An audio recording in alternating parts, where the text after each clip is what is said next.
오늘은 256페이지 최근대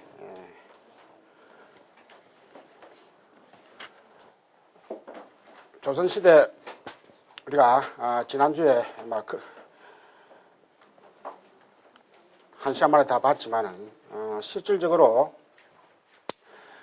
우리가 조선시대에도 불교가 비록 왕권으로부터는 배부를 받았지만은 일반 민중들은 특히 여성 신도분들을 중심으로 해가지고 산사를 중심으로 불교 문화 행사는 이루어졌다, 이렇게 볼 수 있습니다. 그래서 실질적으로 우리가 조선시대 그 500년 동안을 이어온 그 공적은 사실 여성 불자들에게 있습니다. 남자들은 입신 출세하기 위해서 가거를 본다든가, 또 남성 위주의 그 흔히 말하는 놀이 문화가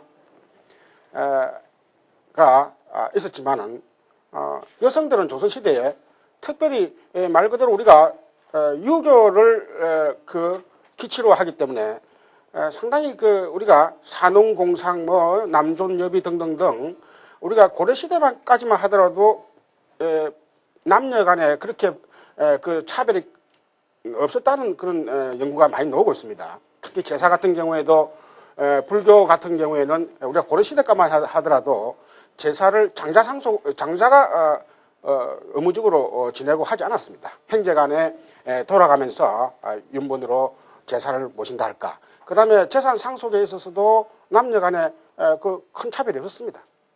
그래서 조선시대 특히 이후에 아주 그 성리학적인 그런 측면이 많이 강화되면서 제사 의례랄까 명분이랄까 또 그 위계 질서랄까 하는 이런 개념들이 우리나라 문화 전반을 차지하게 됩니다.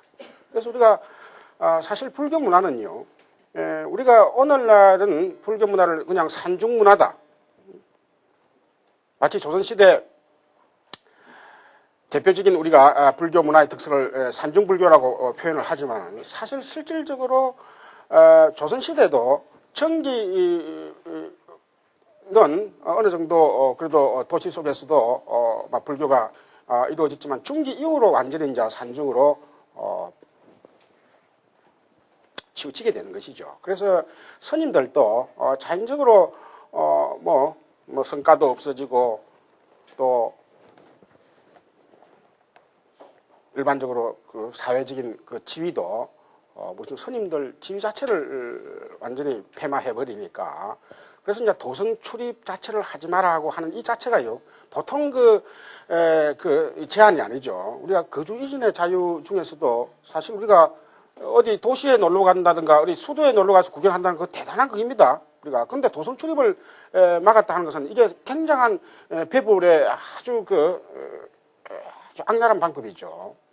그런데 이제 이게 여러분 책에 이제 그 놓듯이 256페이지 보면은 성내 출입이 허용된 불교 해가지고 우리가 이제 조선시대 말기에 오면은 각종 그 외국과 그 통교를 하면서 외국의 문화가 자연적으로 들어오게 됩니다. 그 중에서 기독교 문화가 우리가 종교 문화로서는 들어오게 되는 것이죠.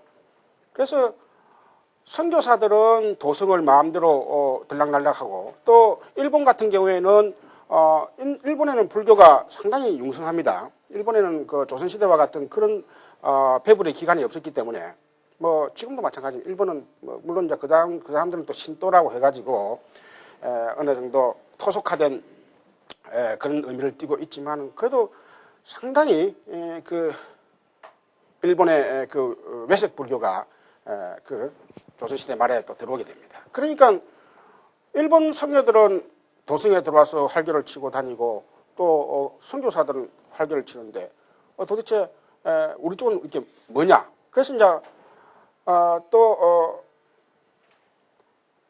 왕권 쪽에서 볼 때는 이렇게 그 외국의 문물들이 들어오고 외국 사상들이 막 들어와서 갈팡질팡하고 있는 사이에 자칫 잘못하면 우리 불교 자체가 외색화되겠다. 일본 불교의 그런 막 흐름에 빠져버리겠다고 하는 막 그런 우려도 있고, 또 한편으로는 우리 전통 문화를 살려야 되겠다고 하는 막 긍정적인 의미도 있게 되면서 여러분 책에 그 제일 밑에 256페이지 그 밑에서 그 보면은 셋째 줄 보면은 이에 김홍집이 고종에게 진언하여 비로소 고종 32년 1895년 4월에 우리 성녀의 성내 출입이 허락된 것이다. 그래서 이제 그 이듬해에 그 보면 257페이지 첫째 줄에 무차대법회를 베풀었다고 나옵니다. 이 이제 우리가 불교에서는 그 평등법회를 이때 상당히 그 얼마나 억눌려 있으면은 이 무차대법회란 게 사실은 우리가 신분제에 대한 하나의 불교적인 아주 그 평등성을 대표적으로 나타낸 게 이 차자라는 게 차별이 없단 말이거든요. 어디 차단돼 있지 않단 말이에요. 어떤 신분의 구애됨이 없이 모두가 다 참석하는 게 이 무차대입니다. 그래서 뭐 거기는 뭐 발제자도 마찬가지고 질문자도 마찬가지고요. 등등등 아주 평등한 순간 그래서 부처님 법에 대해서 강연도 할 수 있고 토론도 할 수 있고 등등 그렇죠. 그래서 이 무차대에 상당히 많은 사람들이 모여가지고 그동안에 그 아주 억눌렸던 불교가 다시 이제 정식으로 서울에서 꽃필 수 있다는 데 대해서 많은 사람들이 그 감회에 젖은 막 그런 이야기들이 막 이렇게 막 문헌에 나오고 있습니다. 그런데 막 또 그 2년 뒤에 다시 성내 출입이 일시 또 막 금지됐다가 또 풀어졌다가 해갖고 한 2번, 3번 이렇게 반복하는 그 행세를 띠게 되는데요. 이런 과정들이 결국은 우리가 그 당시에는 우리나라가 이미 막 일제에 막 그런 지배를 서서히 막 받기 시작하는 그런 입장에 서게 되면서 상당히 우리나라 쪽에서도 그 대응을 하는 과정에서 그 사실 집권자들도 막 오락가락하는 그런 과정에서 불교를 풀어주는 것이 도대체 이게 혼동이 일어나는 건지. 왜냐하면 흔히 그 초창기 때는 신분을 풀어주면 상당히 그 혼란스러운 상황이 닿기 마련이죠. 그래서 막 그런 과정 속에서 그러나 대세는 결국은 국가가 불교를 관리함을 통해 가지고 우리 전통적인 국민 정서를 나름대로 관리를 할 수 있다. 그래서 거기 보면 이제 그 원흥사가 비로소 257페이지 딱 중간에 보면은 동대문 밖 지금 창신초등학교 터에 원흥사를 세워 국내 수사찰, 즉 한국불교 총종무소로 삼고 13도에 각각 하나씩 수사를 두어 전국의 사원을 통괄하였다. 결국은 이 국가 관리를 통해서 풀어는 주더라도 어느 정도 통제하에서 종교를 관리하겠다라는 그런 체제로서 그 밑에 보면 이제 우리가 오늘날 말하면 그 사법 거기는 이제 그 사사 관리 세칙 등등 여러 법들이 있죠. 그래서 이제 오늘날 우리가 흔히 본사 총본사 말사 하듯이요. 이제 요새 이제 그런 본사 말사 하지만 그 당시에는 그 총본산을 대법산이라 하였고 그다음에 그 중법산제를 실시했다 해가지고 우리가 오늘날 우리가 본사를 계산할 때 31개인가 그렇죠. 그래서 이제 이 당시 처음에는 16개를 중요한 사찰을 정하고 그 뒤에 또 한 10몇 개를 추가를 해가지고 결국은 우리가 오늘날 그 본사 개념의 그 시초가 여기서 이루어졌던 것이죠. 그 다음에 이제 258페이지로 넘어오세요. 넘어오면은, 이제 보면은 불교에 대한 그런, 그 연구 열기가 어느 정도 그 하나의 구체적으로 나타난 것이 불교 연구회라는 게 있습니다. 그래서 그 강무 위에서 다섯 줄 보면 강무 10년에 보담 스님과 월초 스님 등이 원흥사의 불교 연구회를 설립하였다. 즉 말하자면은 그동안에 불교가 왜 조선시대에 핍박을 받고 또 왜 불교가 사회에 인정을 받지 못한 데 대해서 이제는 그 지적인 성찰을 했다는 것이죠.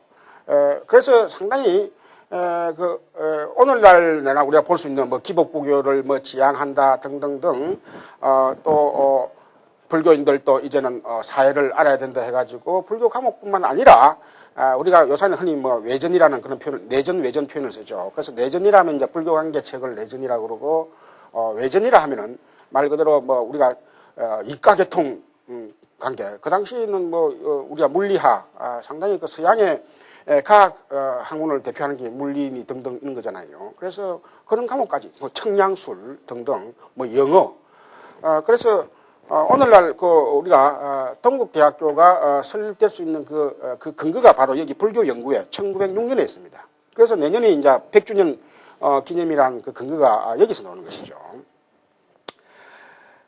그래서 이것도 결국은 일본 그 정토고 일본의 많은 그 종파들이 들어오면서 일본은 이미 뭐 한 세대 전에 유럽으로 스님들이 뭐 유학을 간다 해가지고요 상당히 불교가 아주 조직적이고 그러면서 뭐 신앙도 특히 정토 신앙이니 이런 신앙이 아주 강합니다. 그래서 우리가 불교를 너무 한 곳으로만 어떤 종파 하나만 밀어붙이면요 상당히 불교가 왜곡되기 쉽습니다. 우리가 뭐 여러 가지 또 좀 이따 이야기가 되겠지만은요 우리가 한국 불교 전체를 볼 때요. 그래서 결국은 불교를 종합적으로 우리 한국 불교는 신라 시대부터 해가지고 기본적으로 교화선을 같이 하는 그런 종합적인 통합적인 불교다라는 그런 인식하에서 이 당시부터 상당히 여러 불교 분야를 다 통괄적으로 연구하는 그런 입장에 섰다. 그래서 자연적으로 이제 이 맹진학교 우리가 요사이는 뭐 전문대학 뭐 전문학교 등등 표현을 썼지만 이 당시에는 전수학교 뭐 그냥 학림 등등 뭐 이런 표현을 썼죠. 그래서 그 밑에 보면은 맹진학교가 되고 그 다음에 그 밑에 보면 융희 2년에 그 전국 성녀 대표자 52명이 원흥사의 모임을 갖고 종단 이름을 원종으로 결정하였다. 자, 우리가 아까 원흥사라고 하는 것은 사찰이고 말 그대로 총 우리가 본사로서 사찰이고 이제 하나의 그 단체로서 비로소 우리가 그동안에 그 조선시대 중종 이후로 완전히 종명 자체가 완전히 다 없어졌던 그 무종시대 우리가 그래서 우리가 조선시대 불교를 무종 산중불교 시대라고 그럽니다. 무종이라는 것은 이제 종파가 다 철퇴를 맞고 아예 종파 없이 말 그대로 이것은 뭐 강압에 의해서 종파가 없어진 것이 좋은 의미에서 종파가 없어진 건 아니죠. 그래서 이제 비로소 원자를 붙인 이유도 결국은 이 원자라는 것이 우리가 원만할 원자죠. 우리가 불교에서 원이라고 하는 것은 두루할 원자입니다. 결국 이 원종이라고 표현을 한 이유도 그 당시 결국은 불교를 한국 불교를 이렇게 그 불교의 그 각종 그 학문 분과 내리는 그 종파를 다 아우르겠다고 하는 이제 그런 의지가 여기 들어가 있는 것이죠. 그래서 원종 복무격인 이제 종무원 우리가 오늘날 우리가 종무원 하면은 이제 그 종교 그 업무를 다 총괄하는 그런 종무원을 설치하고 해가지고 이제 결국 그 밑에 보면 조선제대로와 11종에서 7종으로 되고 다시 성교 양종으로 되었다가 이제 세종 때 성교 양종으로 되었다가 중립 이후 종명마저 없어져 내려왔던 것인데 이제 일본 불교의 각종 활동과 새로운 시대적 자각으로 인하여 한국 불교계에도 종단 이름을 처음으로 정했다고 하는데 우리가 이 원종의 그 의미가 있습니다. 그래서 암만 도성을 출입을 허용하고 해도 불교 단체가 자생으로 단체를 결성해가지고 자생으로 여러 불교 행정이랄까, 특히 이제 불교는 그 재산이 당시 우리가 오늘날도 뭐 그런 이야기하지만 불교는 아주 요새처럼 부동산이 너무 많죠. 사실 이제 이 문제가 이제 그냥 그대로 이제 일제 시대로 이제 그대로 흘러 들어가면서 또 이런 문제가 계속 이제 두고도 걸립니다. 그래서 이런 것까지를 다 이제 총괄하는 그런 종무소랄까 종단의 설정은 상당히 한국 불교 나름대로 일본 불교에 맡기지 않으려고 하는 그런 내부적인 하나의 몸부림이라 볼 수 있습니다. 그 다음에 보면 원흥사는 그 뒤에 뭐로 바뀌었냐 하면은 보면 조선불교 각항세를 세우고 조선불교 중앙해무소가 됐는데, 이때 이제 우리가 이미 밑에서 넷째 줄 보면은 1910년이 되면 이제 한일 합방이 됩니다. 자, 그래서 이제 우리나라가 이게 정치적으로 이제 합방이 되지만은 이 종교적으로는 상당히 이제 우리가 종교라고 하는 것은 쉽게 그렇게 다른 나라에 그렇게 습속이 되기 힘듭니다. 말하자면 포섭이 되기 힘들죠. 우리가 문화나 특히 문화의 가장 핵심이 종교라고 할 수 있습니다. 그래서 일제 쪽에서도 불교를 한국 불교를 어떻게 이렇게 장악을 할 수 있을까? 또 우리 쪽에서는 그동안에 조선 500년 동안에 이 핍박받은 불교를 이번 기회에 어떻게 하면 이제는 정립을 시킬 수 있을까 하는 노력을 하던 차에 10년 조금 지나가서 이게 하늘 합방이 돼버리니까 상당히 이제 불교 지도자들은 이게 이제 혼돈이 일어납니다. 그래서 일본은 그래도 불교 국가니까 우리가 일본이 다른 종교를 믿는 국가 같으면은 상당히 불교계가 어떻게 보면 더 어려웠을지 모르지만은 우리가 부처님을 믿는 만한 나라니까 어떻게 설득을 하든 이래가지고 선각자들은 우리 국민 정신을 좀 더 계도를 할 수 있을까? 이 불교를 물론 이제 스님들은 불교를 통해 가지고 부처님 법을 홍보한다는 그런 의미도 있지만은 사실 이때는 부처님 법을 홍보보다는 우리나라를 어떻게 지키느냐. 그래서 지키는 과정에서 우리나라 국민들의 사실 기본적인 하나의 정서는 불교거든요. 그럼 불교를 통해 가지고 아까도 이야기했지만 불교 외에 다른 과목 여러 가지 학문 분야를 학과를 개설하고 또 우리가 오늘날 말하는 산사에다가 강원을 개설하면 그때부터 이제 강원이 서서히 이제 강원 안에서도 실제로 이제 그 외전을 배우는 거예요. 그래서 말 그대로 우리가 신라 시대나 고려 시대는 그 국가를 유지하는 그 엘리트가 뭐냐면 스님들이었습니다. 그런데 이제 지금 이렇게 일제가 이미 10년이 되면서 지배를 하게 되면서 우리 불교계 안에서도 일본에 어느 정도 힘을 빌려 가지고 불교를 더 세우려고 하는 그런 세력과 그 다음에 일본 쪽에서는 어떻게 하더라도 불교를 통해서 국민 정신을 일본 쪽으로 바꾸려고 하는 그런 식민지 쉽게 말하면 그런 정책이 있다 보니까 상당히 어렵습니다. 그런 과정에서 지금 여기 보면 이해강 스님이 이 원종과 일본의 조동종을 말하자면 통합을 해가지고 연합을 해가지고 어떻게 불교 세력을 좀 키워볼까. 그래서 총독부로부터 정식 인가도 받고 그 당시 이제 이미 일본에서 이미 한국의 모든 사찰을 총독부 관할해서 다 허가를 내고 하는 그런 사정이 이제 되기 때문에 원정으로 봐서도 자체의 힘으로서는 힘들다 싶어가지고 일본 조동종의 힘을 빌려가지고 연합을 하는 조건으로 결국은 일본에 가서 어느 정도 합의를 보고 왔는데 그게 뒤에 들통나가지고 결국은 그 밑에 이제 그 이야기가 그입니다. 드디어는 이에 붕괴한 국내의 밑에 258페이지 밑에 둘째 줄 이에 붕괴한 국내의 성녀들이 들고 일어나 성녀대회를 열었다. 드디어 1911년 정월 영호남의 성녀들이 순천 송강사에서 총회를 열고 임재종을 세웠다. 그래서 이때 이제 임재종이라고 하는 것은 여러분들이 아마 아시는 분 아시겠지만도 결국은 우리가 조계종 불교에서 우리가 고려시대 종파들이 있었지만은 마지막 그까지도 결국 칠종으로 혹은 또 양종으로 될 때도 결국은 조계종이 선쪽으로 보면 주체가 됐죠. 그래서 임재종이라는 종명을 씀을 통해 가지고 일본 불교에 대항하는 우리가 이름을 보면 원종이 좋지만은 원종이 일본의 조동종과 합하면서 더구나 조동종이라면 다분히 이 교선의 가치 선파 중에서도 이 교를 상당히 중시한 파입니다.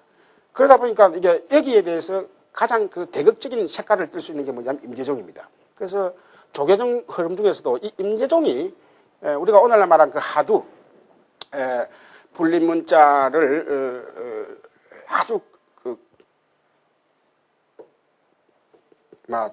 극단적으로 내세우는 그런 파가 바로 이 임재종이죠. 그래서 임재종은 물론 이제 여러 가지 그런 있지만 일단 여기서는 우선 급한 대로 결국 임재종을 썸을 통해 가지고 일본에 맡기려고 하는 그런 상황을 일단 방어를 했다. 전체적인 어느 정도 청정한 그런 스님들을 중심으로 해가지고 그런 움직임이 있었다는 것이죠. 자, 그래서 그 포교 활동도 하고 등등등 했다는 이야기가 나오는데 총독부에서는 드디어 사찰령을 제정하여 그 위에서 259페이지 이제 본격적으로 많은 불교의 그런 그 재산들 등등을 결국은 총독부 관할하러 두기 위해서 사찰령을 제정하여 이 땅의 모든 사찰과 성녀 문제를 규제하였다. 따라서 원종과 임재종의 대립도 저절로 없어지고 우리나라 불교는 국가의 운명과 일본 총독의 갈라에 들어갔다 했는데 이때 사찰령의 그 항목을 보면은 제가 몇 개를 조사를 해 보니까요. 우선 그 사찰령의 그 문장들은 상당히 그 문장들은 아주 어떻게 보기는 참 좋은 문장으로서 순량한 인민으로 그러니까 순량한 인민으로 하승하기 위해 이 말은 뭐냐면 아주 부드러운 그런 백성으로 바꾸기 위해 이 말입니다. 불교의 영향을 이용하는 것이 무엇보다도 혹자적이라고 생각했기 때문에 그렇고 그래서 이제 또 겉으로는 한국 불교는 일본 불교의 지배를 받지 않는 독자적인 종파로서 스스로 교세를 회복해야 한다는 이런 그런 그럴듯한 문장은 앞에 내놓고 실질적으로는 그 사찰령 제3조를 보면은 각 사찰은 사법을 제정하여 총독의 허가를 받아라. 자, 그래서 이러한 것들은 결국은 한국 불교를 행정적으로 장악하기 위해서 이렇다고 할 수 있죠. 그래서 사찰을 병합하거나 뭉치거나 혹은 이전하거나 폐지하고 할 때는 총독의 허가를 받아야 한다. 그러니까 이제 결국은 그 부동산을 우리가 물론 이제 결국은 뭐냐면은 우리가 사찰의 이런 그 부동산들이 일제로 보면은 하나의 경제적인 하나의 그 부라고 또 볼 수 있는 거예요. 그래서 우리가 독립운동이 막 일어나고 할 때 이 사찰을 통해 가지고 많은 독립 자금이 이렇게 지원이 됩니다. 결국은 이제 그런 것을 사전에 막는 그런 역할을 하게 되고 또 자생적인 또 불교가 그 어떤 사찰을 새로 건립하는 것을 또 막기 위해서 허가제로 했던 것이죠. 그래서 실질적으로 일제에서 아까 전반부의 맹목은 이렇게 한국의 불교 문화를 보호한다는 그런 측면을 은거지 띄지만은 실질적으로는 어떤 그 불교를 부흥시키는 일은 하지 않았다는 것이죠.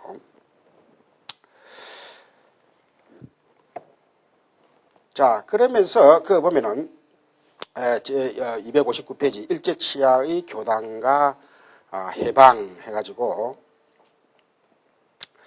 그 다음에 보면 아까 이제 본사제 아까 중법사를 말씀드렸습니다. 대법사. 그래서 보면은 이제 사찰령에 결국 뭐냐면 한반도의 교단을 30곳 이 본사제를 행성하였다. 그래서 조선불교 성교 양종이라고 했다는 것이죠. 아까 결국은 원종과 임재종은 결국은 자연 소멸되고 그래서 조선불교 성교 양종이라 하고 그럼 이제 우리가 성교 양종이라는 것은 우선 보기는 마치 조선불교를 인정하는 거죠. 마치 우리가 칠종에서 성교 양종으로 세종 때 그렇게 이제 통합이 됐으니까 그 전통을 이제 그대로 있는 걸로 이제 그렇게 어떻게 생각하기 쉽죠. 그래서 이제 지금까지 종론을 통일하고 중앙에 30본산 회의소를 설치하였다. 그래서 이때 이 30본산의 주지 스님에게 상당히 여러 절대적인 권한을 인정하게 됩니다. 그러면서 이제 말 그대로 주지 스님이 이런 모든 경제권을 다 지게 되니까 상당히 부를 축적하게 되고 그런 과정에서 이제 청정성이 많이 떨어지는 것이죠. 그래서 일본에서는 스님들이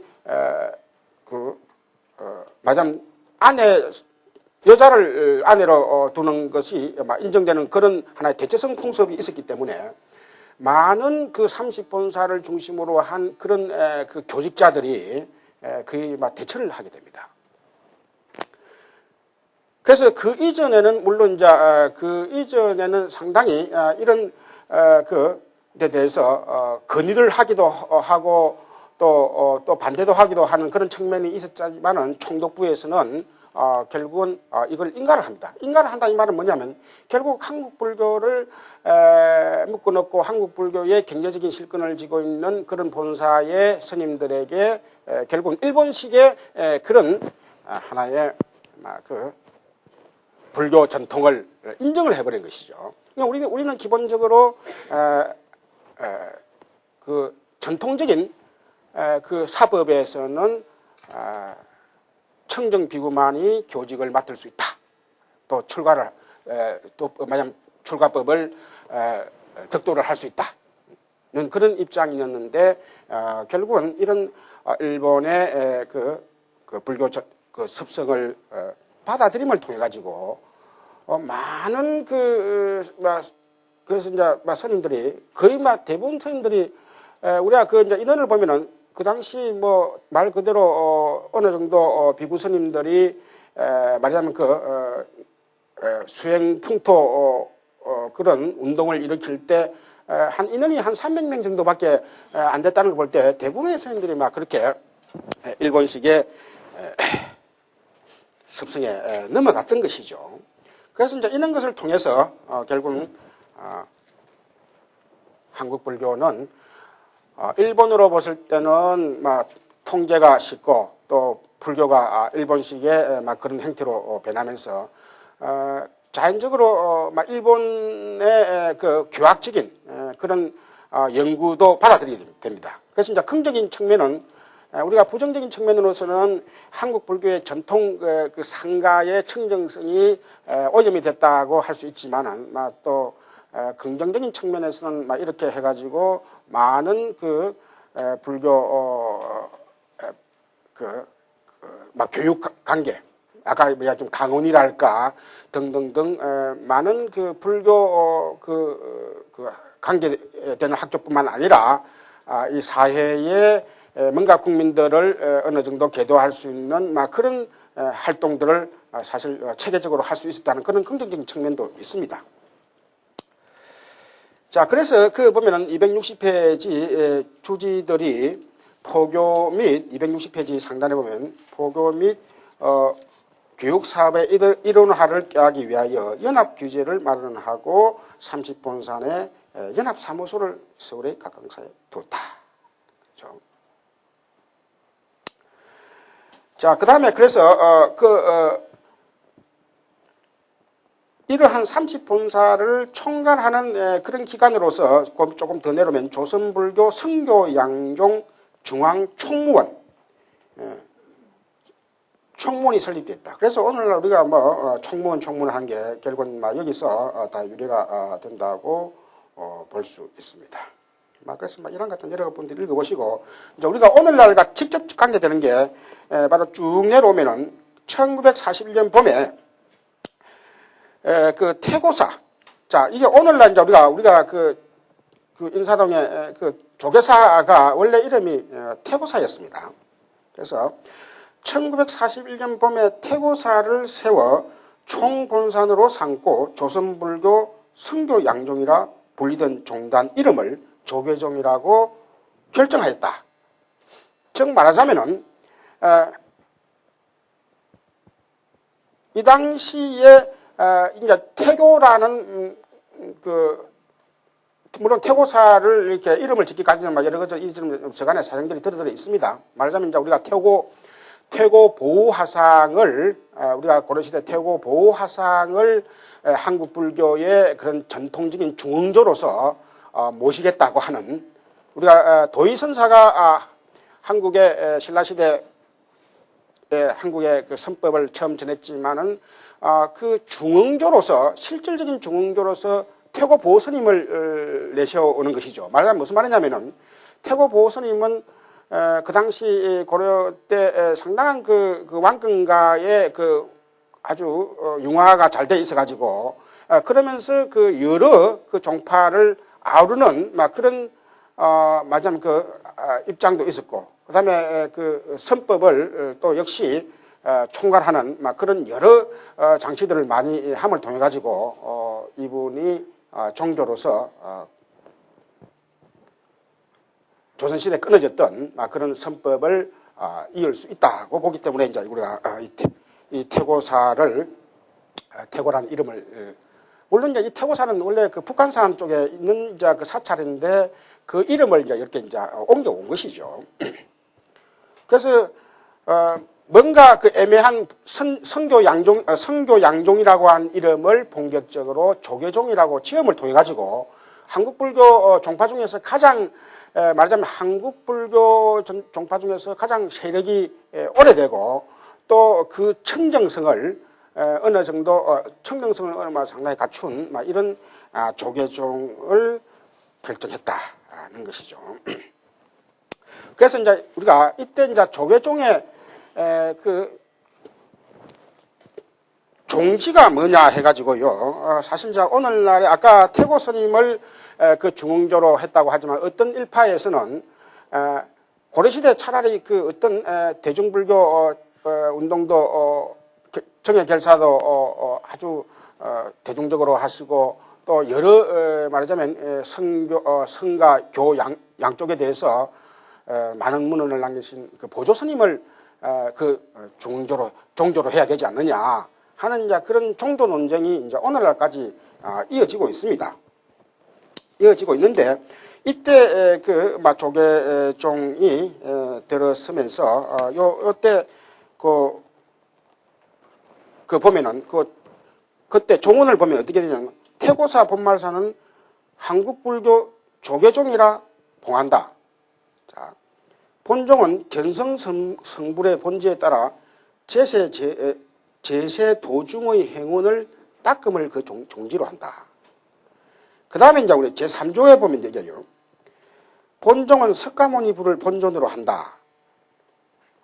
정 말하자면 이게 우리가 많은 그 부처님이 계시지만은 결국은 석가모니 불을 본존으로 한다는 요거에 불교의 그런 근본으로 돌아가려고 하는 그런 의도가 상당히 깔려 있다 봅니다. 그런데 전통적으로 많은 사찰에서 본존불로서 석가모니 불을 안 모신 그런 사찰에 또 들어들어 있잖아요. 그래서 그런 건 이제 단서로서 다른 불상을 권청하여 본존으로 한 사찰에 있어서는 그 전예에 따른다는 이런 이제 그 있습니다. 말하자면 우리가 이런 하나의 그 조항들이 무슨 말이냐면 한국 불교의 그동안의 그 잘못된 부분들을 서가모니 부처님의 그 근본으로 돌아가가지고 다시 정비를 하고자 하는 의도가, 비록 이름은 조계종이라고 잡았지만, 우리가 이름은 조계종이 잡으면 사실 중국 불교의 그 해능, 육조 해능 스님의 그 색채를 많이 띠게 싶죠. 그래서 우리가 사실 정통 선종의 입장에 입각하면요, 꼭 그 석가모니 부를 안 모셔도 됩니다. 선종, 우리가 달마 선종의 그런 입장에서 볼 때 불림문자 입장이기 때문에 사실 우리가 그 선의록의 역사를 보면요, 어떤 그 선사들은 말하자면 춥다 해가지고 그 목불을 태웁니다. 목불을 태우니까 놀래가지고 왜 목불을 태우냐 하니까 부처가 나무에 있느냐, 네 마음에 있느냐, 라고 이제 묻죠. 이제 그런 이야기들이 이제 하나의 잘못 들으면 이건 말도 안 되는 이야기고, 잘 들으면 참, 이게 불교가, 그래서 이제 이 선사들이 참 그런 기질을 누구나 다 떼가라는 이야기가 아니고요. 그 상황에서 참 부처가 뭐냐 하는 것을 탁 깨우쳐 주는 것이죠. 그래서, 사실 이제, 이 석가모니 부를 그 종조로, 맞아면 그 본존으로 한다고 하는 의미가, 우리가 오늘날 사실 그동안에 한국 불교가요, 그 고려시대 이후, 특히 고려시대에 많은 그 불교 행사가 이루어지면서 말 그대로 행사를 위한 행사, 또 어떻게 보면 개성불교에서 많이 등장하는 막 그런 우리가 특히 정토신앙이랄까, 우리가 세상이 어려우면은 미륵신앙과 정토신앙이 어느 정도 유행을 하는데요. 미륵신앙은 세상이 어려울 때 뭔가 세상을 개조를 해보자, 혹은 또 뭔가 이 세상을 바르게 할 수 있는 그런 부처님의 구세자가 나타날 것이다 라는 의미가 있지만, 정토사상은 상당히 물론 또 정토사상도 나름이지만은요, 해석하기 나름이지만은 기본적으로 정토사상은 현실이 아주 전쟁이나 아주 그런 급박한 상황에 있을 때는 뭔가 극락세계를 희구하는 그런 입장에 있기 때문에 소극적이기 쉽습니다. 그래서 역대 보면 이것은 우리가, 그래서 저는 기본적인 입장이, 사실 우리가 어떤 돌아가신 분을 장례를 지내고 의례를 지낼 때는 아미타 신앙이나 정토 신앙이 상당히 또 의미를 가장 많이 띠지만은, 살아있는 사람이 말하자면 어떤 부처님을 염하고 또 어떤 그 경전을 진행을 하고 할 때는 항상 석가모니 부처님으로 돌아가야 됩니다. 그래서 이게 이제 불교가 정상적으로 항상 잘 이루어지고 일 때는요, 항상 석가모니 부처님으로 돌아가고자 하는 그런 입장을 띠게 됩니다. 자, 그 다음에 보면은 그 제4조에는 본종은 태고 보호국사를 종조로 한다. 태고 보호국사. 결국 이제 이 대목 때문에 이제 그 이후에 왜 태고 보호국사는 어떻게 보면은 우리가 정통 청정 상가에서 보면은, 성단에서 보면은 나름대로 그 왕권과 어느 정도 밀착된 분인데 그런 분을 가할 수 있느냐 하는 그런 측면도 있지만은, 그러나 종교의 그 전통이라고 하는 것은 여러 불교계의 여러 방면으로 그 영향을 미친 그런 또 그 스님들을 또 그 종교로 모실 수도 있기 때문에, 꼭 그 어떤 그 수행의 청정성만 가지고는 그 종조를 택할 수 없는 부분들도 들어 있습니다. 그래서 그 다음에 우리가 그 본 책에 보면은, 그래서 260페이지에 밑에서 그 6절 보면 이제 조계종이란 한국 선종의 전통적인 명칭이었다 해가지고 쭉 내려오고요. 자, 그래서 실제에 있어서는 조선 중엽교 성단계통을 법맥상 선종이었다. 결국 우리가 이 조선 중기 이후에 무종 시대인데도, 결국 무종이라고 하는 것은 우리가 지배층으로 봤을 때는 그렇지만 우리가 불교 쪽에서 볼 때는 우리 어디까지나 말하자면 나타나지 않는 행태로서 선성들이 계속 유지해 왔다 이렇게 보는 거예요. 그래서 우리가 지난번에 임진왜란 때 많은 그 의병 활동을 통해서 그 백성들을 지도하신 그 휴정스님 같은 경우에 결국 이제 그런 우리가 꼭 어떤 뭐 단체의 이름을 걸고 뭘 또 모임을 가져야만이 그 맥이 꼭 이어지는 것이 아니라 우리가 이 종교의 맥이라고 하는 것은 말하자면 우리가 그 법맥이라고 하는 것은 그런 실질적인 그런 선사들이 띄엄띄엄이지만도 그렇게 이어졌을 때 그것을 뒤에 우리가 연결하는 그런 방법을 많이 씁니다. 자, 그래서 다분히 이런 조계종의 그 이름은 일본 불교에 대해서 말하자면 일본 불교는 전통적인 그 조계 우리와 같은 그런 조계선 아까도 이야기했지만 일본 불교는 청정 비구로서 그렇게 연결되는 그런 의미의 조계 전통은 이미 없죠. 물론 이제 일부 그 임시정계 통해서 물론 일본 불교도 다 대체가 아니라 상당히 일본 불교도 주로가 그렇다는 것이지 실제로 수행을 하시는 분은 청정한 비구로서 하는 그런 지금도 많이 남아 있습니다. 자, 그래서 261페이지로 넘어오면은 그래서 청본산을 태고사로 삼았다.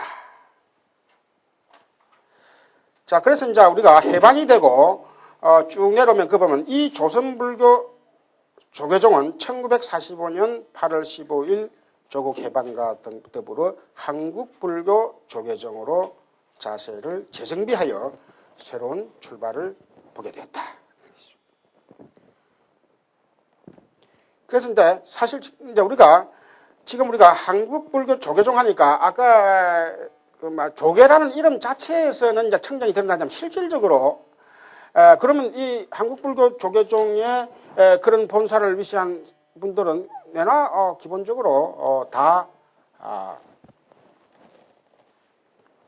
그 청정성을 띠고 있지 않은 것이죠. 그래서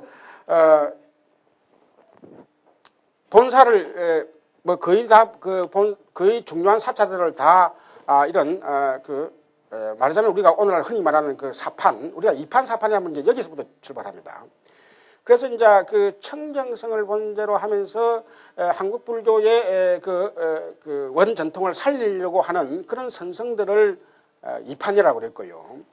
그 다음에 그 사찰을 행정 내지는 이 경제 업무를 주로 장악하면서 여러 그래도 교육 활동이랄까 나름대로 한국 불교를 어차피 일본 불교 일본의 강점하에 있는 상태 속에서는 방편으로서 그래서 이제 하나의 그래도 호법을 한다. 어디까지나 부처님 법을 나름대로 지킨다고 하는 측면에서 우리가 그런 호법이라는 표현을 썼습니다. 그 호법중, 호법성 이런 표현을 썼어요. 그런데 이런 과정에서 결국은 그 수자들, 이 선방 수자들을 중심으로 해가지고 오늘날 우리가 한국 그 근대 그 경허스님이나 만공, 하남 등등등 많은 그 근대 한국 수자 스님들의 그 하나의 흐름이 결국은 그 어느 정도 사찰을 좀 수행을 할 수 있는 사찰을 어느 정도 좀 할애해 달라. 몇 개의 사찰이라도 할애해 달라 하는 그런 움직임으로 서서히 이제 그 전개돼 가지고 나중에 결국은 그 선학원이라고 하는 독자적인 그 단체를 결성을 합니다. 그러니까 선학원이라고 하는 것은 우리가 이제 그 원자를 붙인 이유도 우리가 보통 사찰이라고 하나 단체하는 보통 우리가 사자 불국사면 불국사 이런 사자를 붙이죠. 그런데 이제 선학원을 설립을 해가지고 독자적으로 성려 수행을 하면서 모임도 갖고 또 단체적인 그런 청원도 하고 그러나 이제 일본 쪽 총독부 쪽에서는 상당히 어디까지나 그 한국의 불교의 그런 전통이 되살아나는 것을 모른 척하고 자꾸 그 어떤 서류를 신청을 해도 상당히 자꾸 유예를 합니다. 뭐 적극적으로 이제 적극적으로 반대를 하면은 또 종교적인 뭐 어떤 그런 차별이다 해가지고 그 재신청을 또 불만을 토로하기 쉬우니까 상당히 그 자꾸 무슨 뭐가 하나 빠졌다 등등 이런 식으로 절차상의 그런 미비를 핑계대면서 결국은 자꾸 그걸 하죠. 그러면서 이제 우리가 해방을 맞고 결국은 여러분들도 아시는 분 아시겠지만도 그 자유당 이승만 대통령 시대에 이제 들어오게 되면서 이제 우리가 상당히 그 당시에 그 이승만 대통령은 그 기독교 골수 기독교 신자시지만은 나름대로 그 뭐 한국 불교에 대해서 나름대로 우리나라의 좋은 의미에서 볼 때는 한국 불교의 그런 전통을 되살려 보려고 하는 그런 의지라고도 볼 수 있고 또 좀 부정적인 의미로 보면 자신이 불교 신자가 아니기 때문에 어떻게 보면은 불교계의 분란을 이용해 가지고 나름대로 정치적인 그런 반대 그런 반사작용의 이익을 얻으려고 했는지는 뭐 지금도 학자들 사이에 연구되고 있지만은 그래서 그 유시를 내립니다. 그래서 유시를 내려 가지고 모든 본사의 주지들은 다 청정비구로서 다 자제하도록 하라. 이렇게 하니까 뭐 안 그래도 그런 선왕을 중심으로 해가지고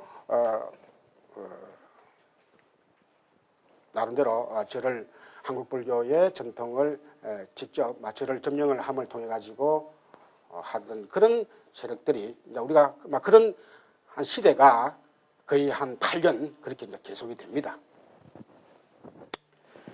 그래서 우리가 결국은 그 이후에 태고사라는 이름도 그래서 조계종으로 바뀌고 그 당시 실질적으로 우리가 일제 말기부터 해가지고 불교계를 장악하고 있던 그런 하나의 그 스님들은 태고족이라는 형태로 나뉩니다. 그래서 이게 우리가 그래서 실질적으로 우리가 일제 시대에 그런 어쩔 수 없는 그런 그 외세의 침범 속에서 불교가 살아남는 과정이었죠. 그래서 실질적으로 아까 동국대학교를 위시한 그런 많은 교육기관들이 말하자면 어떻게 이제 말하자면 그 여러 가지 자금 조달이랄까 또 뭐 이렇게 여러 단체를 통해서 어떤 그 여러 종합적인 일을 할 수 있었던 것도 그 당시 비록 그 일본 불교의 그런 영향으로 뒤에 지탄은 받지만은 그분들의 그런 그 교육 활동이 있었기 때문에 오늘날 불교가 그래도 근대적인 의미의 불교. 그래서 오늘날 그 불교 연구의 그 기초를 닦았던 그 대부분의 스님들은 그 당시 그런 사찰의 안정적인 그 지연 속에서 유학도 가고 일본 유학도 가고 또 유럽 유학도 가고 해가지고요. 그래서 실질적으로 우리나라 불교가 그래서 이제 동국대학교가 그런 이제 역할을 하게 되는 것이죠. 그래서 많은 한국 불교의 그런 왜곡된 모습들도 있지만은 우리가 오늘날 그래서 이제 조계종이 종명으로 보면은 원래 한국 불교의 그 원흉성이랄까 말하자면 한국 불교는 어떤 종파에 꼭 매이지 않고 교화선을 같이 다 모시고 배우고 하는 그런 입장이 일본 불교와의 그런 대적 속에서 한국 불교의 정체성을 좀 과도하게 드러내는 과정에서 조계종이라는 이름을 붙였지만은 그래서 이제 오늘날은요, 여러분들이 너무 사실 이제 그런 질문을 합니다. 조계종이 과연 많은 사찰이 있는데 그렇게 조계종의 종지를 잘 세우고 있느냐? 우리나라에 지금 이제 아까 조계종뿐만 아니라 태고종 등등 해가지고 많은 종파가 있습니다. 그러나 지금 이제 전국에 있는 대부분의 훌륭한 많은 사찰들은 이제 조계종이 다 관할하에 있고, 또 그 스님들도 역시 보면은 뭐 많은 분들이 젊었을 때 출가를 하고 또 나름대로 또 그 선수행 그런 전통을 갖고 있지만은 실질적으로 말 그대로 응거주춤하게 일제시대 말하자면 초창기 때 느닷없이 풀어진 말하자면 그 도성 출입이 해제되고, 그러면서 그 어설프게 또 일본 불교의 영향을 받고, 또 그 일본 불교의 영향을 탈피하는 과정에서 또 어설프게 또 만들어진 이런 조계종이 그 이후에 또 그 일본 불교를 탈피하려고 하는 과정에서 많은 그 불교 신자들에게는 도대체가 불교라는 게 말이지 뭐 조계종은 뭐고 무슨 종은 뭐고 이렇게 해가지고 그 정체성을 정확하게 파악하기가 어렵게 되어 있습니다. 그래서 조계종이 가나선을 하게 되면은 가나선을 중심으로 해가지고 실질적으로 모든 곳에서 다 이루어지고 있느냐? 그렇지 않고 조계종은 단순 이름만 조계종일 뿐이지 뭐 그렇다고 해서 본사나 말사 어디에 그 쪽에 그런 식으로 이루어지는 그게 아니거든요. 그래서 이제 그런 문제가 지금 앞으로 그 남겨진 문제입니다. 그래서 우리가 불교라고 하는 것은 기본적으로 가장 잘 이루어질 때는, 불교 문화가 잘 이루어질 때는 어떤 한 종파가 오로지 한다든가 그것이 뭐 주 세력이라고 하게 되면 그 불교 문화는 왜곡됐다 볼 수 있습니다. 그래서 교화선이랄까 각종 불교의 그런 맞아요. 그래서 이제 참 원종이란 말이, 그래서 그 일제 시대의 그 처음에 우리가 그때는 아직 그 일제가 정확하게 지배를 하기 전이지만은 원종이라고 붙였던 이유도 그 한국 불교의 원래 그 통불교 정신을 이어받아 가지고 모든 교학과 모든 수행법을 다 같이 종합적으로 포괄한다는 의미였는데, 지금은 조계종이라고 딱 붙여버리니까 이전 이걸 그 종명대로 하고, 아까 그 우리가 종헌도 봤지만도 그 종헌대로 할 것 같으면은 사실 불교가 우리가 중국 불교의 흐름에 그냥 매여버립니다. 그러니까 석가모니 불을 본존으로 한다는 그 말로 보면은 우리가 불교라는 것은 어디까지나 근본으로 인도 불교까지 걸려가지고 다 가는데, 가나선이라고 하는 그쪽에만 걸려버리면은 불교가 우리나라의 불교의 대부분을 차지하는 이 조계종이요. 상당히 지금은 또 어떻게 그 분위기를 유지할 수 있을지 모르지만은 장기적으로 볼 때는 뭔가 다시 원흉적인 그런 종맹으로 바뀌어야 됩니다. 사실은. 그래서 이게 이제 저 개인적인 하나의 의견의 첨가인데요. 그래서 이제는 우리가 남방불교, 오늘날 뭐 특히 우리나라 중국 한국 불교가 맹점이 뭐냐면요, 그 대승불교에 아직까지도 오로지 하고 있다는 거예요. 지금 이미 문호가 개방되고 일본에서는 벌써 100년 전부터 해가지고 남방불교 전통이랄까 이런 많은 그 초기 경진이 들어와서 종합적인 연구도 하고 있고 또 뭐 신행도 하고 있지만은 우리나라는 유달실히 대승불교 전통을 고수하고, 그것도 대승불교 안에서도 너무 선법을 위주로 해가지고, 그것도 선법 중에서도 역시 또 가나선 해가지고요, 실질로 하도 해가지고요, 하도 틀고 앉아가지고 1000명이 앉아있었다고 하도 하룻밤 지나고 하도 좀 풀었다고 하는 사람 나올까요? 안 나옵니다. 고개 끄떡끄떡한 사람은 한 대사람 나와도요, 그 고개 끄떡하는 것도 졸리서 끄떡끄떡하는 건지요, 그 뭐 알아서 끄떡하는지 모릅니다. 그래서 이게 불교는 교법이 백화사전 교법입니다. 우리가 어떤 사람이 백화점에 들어가면 이 물건 저 물건 고를 때 다 바구니에 담을 수 있습니다. 그런데 뭐 뭐만 딱 그 파는 아주 그 단일 품목만 판 데 가가지고 모든 사람은 요 단일 품목 요거만 보면은 다 단맛을 느낄 수 있겠습니까? 하지만은요, 과일의 단맛이라는 것은 각자 다 있듯이 불교는 어떤 종교보다도 이 다양성을 가장 장점으로 합니다. 다양성 가운데 어떤 사람도 자기 취향에 맞는, 자기 행편에 맞는 수행을 하고 책을 읽으면은 나중에는 결국은 그 산 꼭대기에 다 도달할 수 있다, 이러 보는 거예요. 오로지 한 깃발만 들고 내 뒤만 따라오면은 된다고 하는 그런 방법은요, 자칫 다른 종교의 그런 유일신을 중심으로 한 종교와 같아져 버립니다. 그러면서 또 어떤 우리가 하두라는 건요, 하두라고 하는 것은 기본적으로 그 취향에 맞는 사람이 있습니다. 그 취향에 맞는 사람이 우수한 사람이 아니에요. 우리나라는 착각이 뭐냐면 하두를 해가지고 풀면 우수한 사람이 이 생각하는 거예요. 그래서 불교라고 하는 것은 우리가 인도 불교, 중국 불교, 한국 불교 해가지고요, 우리나라 불교는 정말 인류 문명의 참 대문명, 우리가 인도 문명이 하면 그 4대 문명의 발상지로서 참 그 몇천 년의 역사를 갖고 있죠.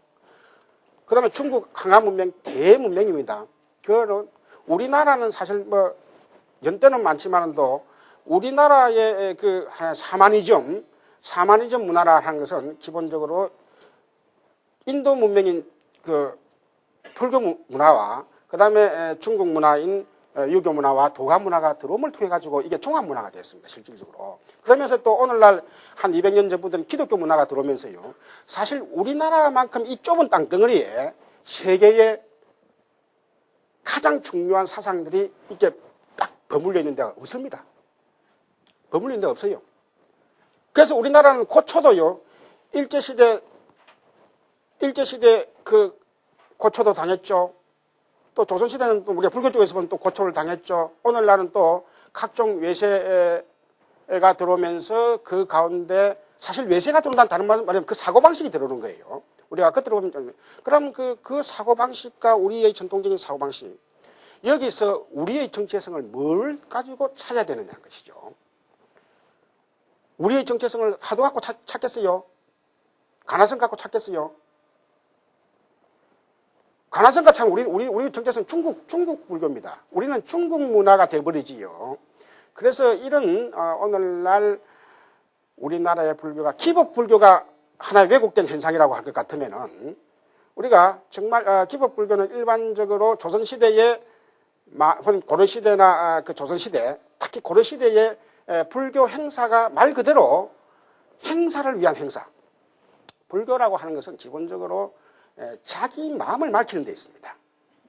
그러면 내 마음도 밝혔으니까 남의 마음도 밝혀야 하는 게 이게 마음 밝힌 사람의 법문이에요. 내가 한번 마음을 뺏겨보니까 남의 눈에 있는 티를 도대체 보지를 못하겠다. 그 티 닦아주는 거예요.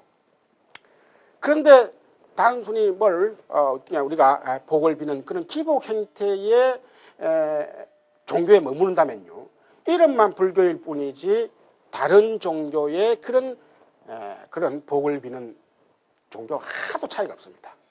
그래서 우리가 한국 불교는 그동안에 불교의 우리가 특히 그 초기 불교나 우리가 흔히 말하는 그 초기 논전, 그걸 이제 우리가 우리나라에서는 소승 논전이라 해가지고 폐마를 시켰지만은 그것만 회복시키면은, 그래서 오늘날 그래서 남방불교 쪽에서 뭐 우리가 흔히 말하는 수행법으로서는 빗바사나를 들려오고, 또 경전으로서도 뭐 아함경이나 또 아비달마 등등등 해가지고 상당히 이제 스님들이 이제 그 유학을 가가지고 많이 보충을 하고 있습니다. 지금 한 10년 전부터 해가지고요. 그래서 우리나라도 요 상태로 가면은 한 20년, 30년 다음 세대 가면은 우리나라 불교가 전적으로 그 분위기가 달라지게 돼 있습니다. 한 예를 들면 어떤 종단이 그 종단의 그 종지를 계속 살려야만이 우리가 어떤 주체성이 선다. 아까도 얘기했지만도 우리가 불교의 모든 사상은요, 방편적인 의미를 띠고 있듯이 한국 불교에서 일어났던 많은 종파들이나 이런 것도 결국은 그 시대의 상황 속에서 그것을 읽어가지고 오늘날 세대에 그걸 앞으로 어떻게 그 성화시키느냐, 어떻게 변모시키느냐. 그러면서 근본은 서가모니 부처님의 그 교법에 두고 항상 경전을 읽든가 혹은 또 사회 불교 활동을 하더라도 요 정신이 있어야 됩니다. 그래서 그래야만이 우리가 우리나라 불교같이 아주 짬지게 들어와 가지고 참 그 고려시대까지 해가지고요 말 그대로 전체적인 불교 문화 색채를 띠다가 고려시대에 어떻게 보면 자체 부패에 가지고 철퇴를 맞았다 이렇게 볼 수 있습니다. 그래서 지금은 이제 뭐 누가 뭐 불교에 대해서 뭐 종교적으로 탄압할 수 있는 세력이 없습니다. 그래서 이제 불교인들 노력만 하면 얼마든지 우리는 전통이 이미 1600년의 전통을 갖고 있고 또 많은 그 종교적인 하나의 그 마인드를 갖고 있습니다. 종교적인 마인드란 뭐냐면요. 어떤 그 풍파를 겪지 않고 단일 사상을 갖고 있는 나라와 우리같이 많은 사상이 흘러가는 이런 길목에 있는 나라는요. 사람들의 그 사유방식이 질적으로 차이가 납니다. 그래서 우리나라는 그래서 이걸 잘 응용만 하면은 불교뿐만 아니라 모든 세계의 모든 종교 사상을 불교를 중심으로 해가지고 쉽게 말하면 엮을 수 있는 데가 우리나라가 가장 좋은 자리다 이래가지고 제가 결론을 내리겠습니다. 강의가 조금 끝 시간이니까 조금 감정적으로 갔지만은요 우리가 미래적인 측면에서 볼 때는 필요하다는 겁니다. 이상입니다.